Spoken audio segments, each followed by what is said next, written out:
ब्रह्मांड में चारों ही तरफ शांति ही शांति थी। सब जगह खुशियां थी। सब अपनी अपनी भक्ति में लीन थे। ऐसे ही स्वयं भोले बाबा भी अपनी भक्ति में काफी लीन थे। वो कैलाश पर्वत पे बैठे अपनी भक्ति पूजा कर रहे थे और माता पार्वती अपने महल में थी। वहीं पर उन्होंने भगवान श्री गणेश को उत्पन्न किया और उनको अपना पुत्र बनाया। इस बात का कुछ भी भेद भोले बाबा को नहीं था। और फिर वहां महल में माता पार्वती स्नान करने के लिए जा रही थी। तभी उन्होंने देखा कि कोई भी देवगण या अंगरक्षक वहां पर नहीं था। तो उन्होंने महल की रक्षा के लिए भगवान श्री गणेश को वहां पर पहरेदार के रूप में खड़ा किया। भगवान श्री गणेश माता पार्वती की बात मानकर वहां पर खड़े हो गए। उसी समय माता पार्वती से मिलने के लिए भगवान शिव शंकर माता पार्वती के महल की तरफ आए। वहां आकर जैसे ही वो अंदर घुसने लगे, भगवान श्री गणेश ने भोले बाबा को अंदर जाने से मना कर दिया। इस पर भोले बाबा को बहुत ही गुस्सा आया और वो क्रोध से लाल होकर बोले कि तुम कौन हो जो मुझे अंदर जाने से रोक रहे हो। ऐसे ही बात करते करते उन दोनों के बीच काफी कहासुनी हो गई और गणेश भगवान ने उनको अंदर नहीं जाने दिया। फिर भोले बाबा ने कहा कि इसके लिए क्या मैं अब तुमसे युद्ध करूंगा। तो भगवान श्री गणेश ने कहा जैसी आपकी मर्जी, लेकिन मैं यहाँ से नहीं हिलूंगा। ऐसा कहने पर भगवान श्री गणेश ने गुस्से में आकर अपने त्रिशूल से भगवान श्री गणेश का सिर धड़ से अलग कर दिया और वो धड़ अलग जाकर गिरा और शरीर वहीं गिर गया। सभी देवगण इस चीज को देख रहे थे और किसी को भी यह ज्ञात नहीं था कि यह लड़का कौन है। तभी उसी समय चारों तरफ हाहाकार की आवाज सुनकर माता पार्वती वहां आई और आकर जब उन्होंने गणेश भगवान की यह हालत देखी और उनके युद्ध के बारे में पता चला कि कैसे कैसे गणेश और भगवान भोले बाबा का युद्ध हुआ, तो वो बहुत ही गुस्से में आ गई। उन्होंने चारों तरफ अपने ब्रह्मांड में चीखे और चिल्लाहट लगाई। वो बहुत ही परेशान हो गई और उन्हें गुस्से में आकर कहा कि हे मेरे नव रूप माता शैलपुत्री, ब्रह्मचारिणी, कांगना देवी, सभी यहाँ पर जल्दी से प्रकट हो जाओ। मेरे नौ के नौ रूप जिनकी पूजा की जाती है यहाँ पर आ जाओ। सारी की सारी सृष्टि में हाहाकार मचा दो। जब तक मैं ना कहूँ तब तक मेरा पुत्र जीवित ना हो, तब तक ये काम ऐसे ही रहना चाहिए। चारों तरफ प्रलय ला दो, सबको नष्ट कर दो, जब तक मेरे पुत्र को मारने वाला और उसकी को मारकर विजय मनाने वाला मुझे ना मिल जाए। माता के नौ रूपों में से चंडिका देवी ने ठीक है कहा और फिर वहां पर हाहाकार शुरू हो गया। पूरे ही ब्रह्मांड में त्राही त्राही मच गई। सब जगह लोग इधर उधर भागने लगे, पेड़ हवाओं से गिरने लगे, जीव जंतु इधर उधर भागने लगे। सबके बीच में डर पैदा हो गया। पता नहीं अब सृष्टि को कौन बचा पाएगा। सभी देवगण यही सोच रहे थे कि इन नौ रूप माता दुर्गा, शैलपुत्री, भवानी, ज्वाला देवी, सबको कौन शांत कर सकता है। जब यह बीच सब तरह फैली तो सभी देवगण इकट्ठा होकर भगवान शिव शंकर के पास गए और उन्होंने चामुंडा माई जो इधर उधर सबका भक्षण करती घूम रही थी उसके बारे में बताया। माँ दुर्गा के नौ रूपों के बारे में बताया कि कैसे पृथ्वी पर हाहाकार मचा हुआ है, सब जगह त्राही त्राही हो रखी है। इस पर भगवान भोलेनाथ ने कहा कि आप सब घबराओ नहीं, मैंने इसका उपाय खोज रखा है। तब भगवान विष्णु ने कहा कि आप ही बताइए कि इसका उपाय क्या है। तब उन्होंने भगवान विष्णु को कहा कि आप पृथ्वी की पर उत्तर की तरफ चले जाइए।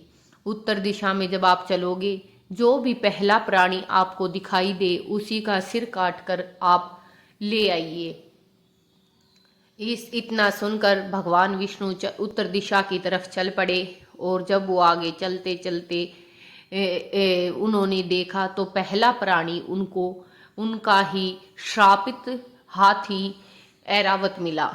वह उनकी तरह उनका ही श्राप दिया हुआ था और जैसे ही वो उनके पास गया तो उन्होंने अपने चक्र से उनका सिर धड़ से अलग कर दिया और उनको श्राप से मुक्ति मिली और वो दूसरे लोक में चले गए। फिर भगवान विष्णु हाथी का सिर लेकर भगवान भोले बाबा के पास आए और उनसे प्रार्थना की कि हे प्रभु, जैसे आपने आदेश दिया था उस आदेश को मैंने पूरा किया है, अब आगे आप जो कहो मैं वैसा करूँगा। तब भगवान भोलेनाथ ने कहा कि हे विष्णु, यह सिर मुझे दे दीजिए। तब भगवान विष्णु ने सिर को भोले बाबा को दिया और भोले बाबा ने हाथी के सिर को लेकर अपने जो उनकी अंतर आत्मा से जो शक्ति निकलती है उस शक्ति के साथ गणेश भगवान की धड़ से लगाकर उनको पुनः जीवित कर दिया। जैसे ही गणेश भगवान फिर से जीवित हुए, माता पार्वती बहुत खुश हो गई थी और उन्होंने गणेश भगवान को अपने गले से लगा लिया था। सब देवगण भी बहुत खुश थे। सब एक दूसरे को देखकर और भोले बाबा की महिमा को देखकर मुस्कुरा रहे थे। इस पर माता पार्वती ने और कहा कि हे पुत्र, आज से मैं आपको प्रथम पूजनीय का आशीर्वाद देती हूँ। जो भी इस लोक में आपको प्रथम पूजेगा उसकी सब मनोकामनाएं, सब मन की इच्छाएं पूरी होगी और जो भी माँ अपने पुत्र के तरफ मुंह करके नहीं सोएगी, मुंह घुमा कर सोएगी, उसको बुरे सौपन्य आएंगे। इसीलिए हर माँ आज भी अपने पुत्र या पुत्री की तरफ हमेशा मुंह करके सोती है। अगर नहीं सोती तो उनको बुरे सौपन्य आते हैं। उन्होंने भगवान श्री गणेश को रिद्धि सिद्धि के दाता का आशीर्वाद भी दिया। तब भगवान श्री विष्णु ने गणेश जी से कहा कि हे गणेश भगवान, हे माँ पार्वती के पुत्र, मैं भी आपको आशीर्वाद देता हूँ कि आपका स्थान सब देवों में सबसे ऊपर हो। आपकी पूजा आप प्रथम पूजनीय रहोगे, लेकिन किसी भी कार्य की सिद्धि आपके बिना नहीं होगी। जिस पूजा में आपका नाम नहीं लिया जाएगा वह पूजा संपन्न नहीं होगी। इसलिए आज भी हम अपने घरों में जो पूजा करते हैं उसमें भगवान श्री गणेश का नाम सबसे पहले लिया जाता है और उत्तर दिशा को भी भगवान गणेश को ही समर्पित किया गया। इसके बाद भगवान भोले बाबा ने कहा कि हे गणेश, मैं भी तुम्हें अपने देवगणों में स्थान दूंगा और तुम्हें देवगण बनाऊंगा। यह सुनकर सब बहुत खुश हुए और सब ने गणेश भगवान को अपना आशीर्वाद दिया और इस तरह माता पार्वती और भोले बाबा के पुत्र श्री गणेश भगवान का जन्म हुआ। आपको कहानी अच्छी लगे तो वीडियो को शेयर ज़रूर से करना और अपने दोस्तों को यह कहानी ज़रूर सुनाना। एक और कहानी दशा माता की मैं आप लोगों को सुनाने जा रही हूँ। ध्यानपूर्वक सुनना और यह भी दशा माता की जो कहानी है सब बहनों के लिए बहुत ही अच्छी है। पेशवा के राजा का बहुत बड़ा महल था, लेकिन राजा और रानी की कोई संतान नहीं थी। राजा और रानी ने माता सावित्री की पूजा की माता सावित्री ने खुश होकर उनको संतान प्राप्ति का वरदान दिया। संतान के रूप में उनके यहाँ पर एक सुकन्या ने जन्म लिया, जिसका नाम राजा ने सावित्री ही रखा। सावित्री अब बड़ी होने लगी थी और राजा और रानी को चिंता होने लगी थी उसकी शादी की। राजा ने फैसला किया कि सावित्री अपने लिए वर का चुनाव खुद ही करेगी और सावित्री को आदेश दिया कि वो अपने लिए वर खोजने में लगे। सावित्री वर को खोजने के लिए निकल पड़ी और रास्ते में घने जंगल में जब वो सैनिकों के साथ जा रही थी तो उसने एक लड़के को लकड़ी काटते हुए देखा। लड़का देखने में बहुत ही सुंदर था और लग रहा था जैसे कोई राजकुमार हो। सावित्री लड़के के पास गई और कहा, तुम्हारा क्या नाम है? तुम दिखने में कोई राजकुमार लग रहे हो। लड़के ने कहा, तुम ठीक कह रही हो, लेकिन अब मैं राजकुमार नहीं हूँ। मेरे पिता नेत्रहीन हो गए और उनका राज्य उनसे छिन गया है, इसलिए अब मैं एक साधारण इंसान हूँ। लेकिन सावित्री ने ठान लिया था कि वह उसी से शादी करेगी, तो उसको लेकर महल में आई। महल में आने के बाद उसने राजा को सारी बात बताई और राजा को कहा कि वह सत्यवान से शादी करना चाहती है। राजा ने कहा कि यह संभव नहीं, तुम एक राजकुमारी हो और एक राजकुमार के साथ ही तुम्हारा विवाह हो सकता है। लेकिन सावित्री ने जिद की तो राजा ने नारायण को बुलवाया और उनसे पूछा कि सत्यवान उनके लिए एक उचित वर है या नहीं। तो नारायण ने कहा कि वह गुणी है और बहुत ही अच्छा है, लेकिन उसके 12 वर्ष के जीवन काल में से बस 1 वर्ष का ही समय उसके पास बचा है। अब राजा को और भी चिंता होने लगी और उसने सावित्री को मना किया कि तुम्हारी शादी यहाँ नहीं हो सकती।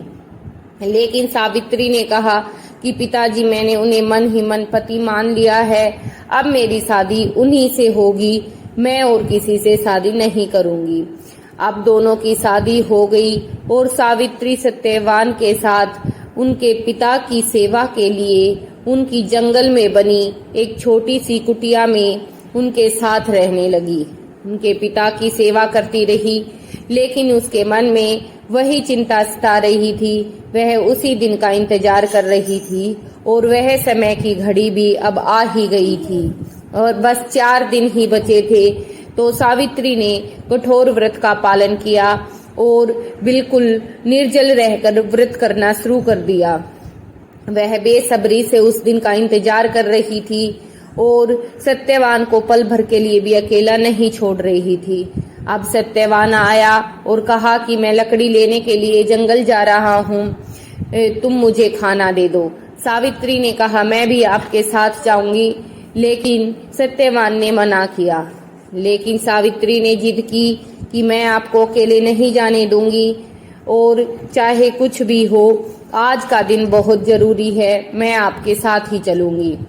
इस पर सत्यवान ने भी हामी भरी और वो दोनों पिताजी से आज्ञा लेकर लकड़ी लेने के लिए और कंदमूल की खोज में घर से निकल पड़े।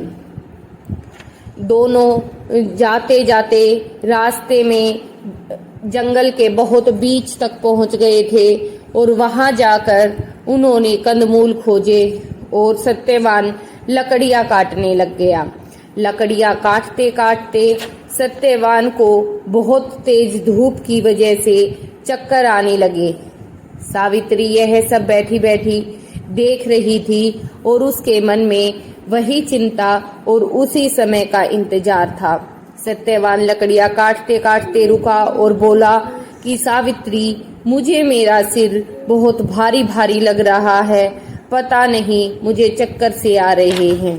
सावित्री ने कहा कि आप चिंता ना करें और मेरी गोद में सिर रखकर थोड़ी देर के लिए सो जाएं। सत्यवान ने कहा, शायद यही सही होगा और वह उसकी गोद में सिर रखकर सो गया। तभी वहां पर एक भयानक रूप में यमराज वहां पर प्रकट हुए और सावित्री को कहा कि तुम सत्यवान को छोड़ दो, मैं इसे लेने के लिए आया हूँ। सावित्री ने कहा कि आप कौन हो, यमराज ने कहा, तुम भली भांति जानती हो कि सत्यवान की मौत आज के दिन निश्चित है, तो तुम इसे छोड़ दो, मैं इसको ही लेने आया हूँ। सावित्री ने कहा कि मैं अपने पति को कैसे छोड़ सकती हूँ, लेकिन यमराज ने न सुनी और वह उसे उठाकर चल पड़ा। अब यमराज आगे आगे चल रहा था और सावित्री भी उसके पीछे पीछे चली आ रही थी। यमराज ने मुड़ कर देखा और सावित्री से कहा, अरे तुम यहाँ कहाँ आ रही हो, वापिस जाओ। सावित्री ने कहा, एक पत्नी धर्म के अनुसार मैं अपने पति को अकेला नहीं छोड़ सकती। यमराज ने कहा, तुमने तो मुझे खुश कर दिया, कोई भी वरदान मांगो। सावित्री ने कहा कि अगर आप मुझे वरदान देना चाहते हैं तो आप मेरे ससुर की आंखें ठीक कर दे, उनके नेत्र वापस लौटा दे। यमराज ने कहा, ऐसा ही होगा, आप घर जाओ, और कहकर चलने लगा। सावित्री फिर भी यमराज के पीछे पीछे ही चलती रही।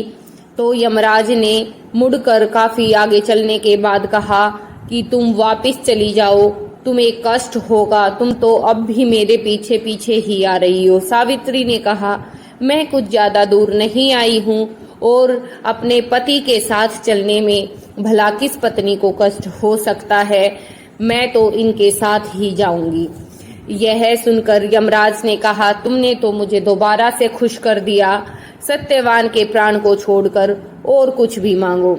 इस समय सावित्री ने अपने पिता के लिए 100 पुत्रों का वरदान मांगा और अपने ससुर का राज्य वापिस मांगा।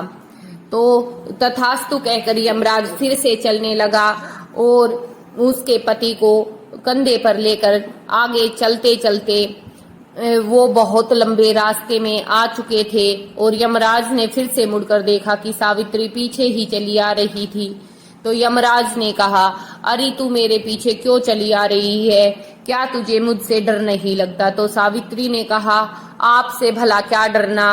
तो उन्होंने कहा, क्यों, तुम्हें मुझसे कोई डर नहीं अपने प्राणों को लेकर? सावित्री ने कहा, नहीं, मैं तो आपकी पूजा करती हूँ, सब कुछ दिया हुआ आपका ही है, तो भला इसमें डरना कैसा? यमराज ने कहा, तुमने तो मुझे फिर से खुश कर दिया, सत्यवान के प्राण को छोड़कर और कुछ मांगो। सावित्री ने कहा कि मुझे सत्यवान से 100 पुत्रों की प्राप्ति का वरदान आप दे। यमराज ने तथास्तु कहा और आगे चलने लगा। सावित्री ने कहा, रुको महाराज, यह आपने तथास्तु कहा, लेकिन सत्यवान के बिना यह संभव कैसे? यमराज ने कहा, सावित्री, तुमने तो मुझे अपनी बातों के चक्रव्यूह में फंसा दिया और अब मुझे तुम्हारे पति के प्राण लौटाने पड़ेंगे, इसलिए मैं तुम्हारे पति के प्राण वापस कर रहा हूँ। तुम सदा सदा के लिए सुहागन रहो और तुम्हारी यह कहानी पूरे संसार में गाई जाए, इसका भी वरदान मैं तुम्हें देता हूँ। अगर कहानी अच्छी लगे तो वीडियो को शेयर और चैनल को सब्सक्राइब जरूर से करें। बोलो यमराज महाराज।